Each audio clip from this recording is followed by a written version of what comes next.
Today I made these bread soup bowls and they came out super delicious.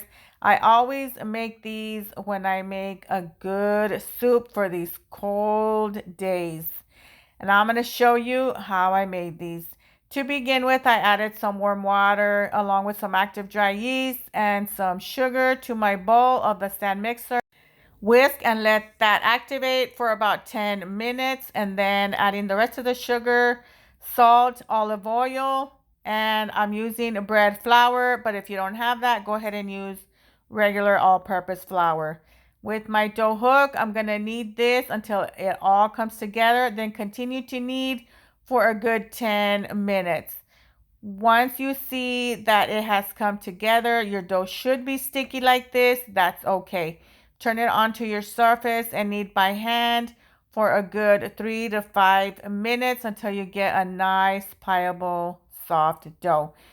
I'm going to oil my bowl and then also add oil to the top so the saran wrap doesn't stick. And this is going to go into a warm spot for about 1 hour to rise. And depending on the temperature of your house or where you put it, it could take longer or less. I'm dumping it onto my surface that has flour, and I'm going to divide this into 6 equal pieces. And if you want these to weigh the same, just use your scale. And now just bring it all together and form a dough ball. And this is basically how I do it. I'm going to place them all on my baking sheet lined with parchment paper and flour, and then cover it with saran wrap. Put it back in the warm spot and let that rise again for about 30 to 40 minutes. After that, you can make whatever design, or you could just leave it as is. Preheat your oven to 400, and you're going to bake these for 30 minutes until nice and crusty on top and golden brown. And if you can see, these are the perfect size for any soup. I love making these bread bowls because they're honestly so delicious.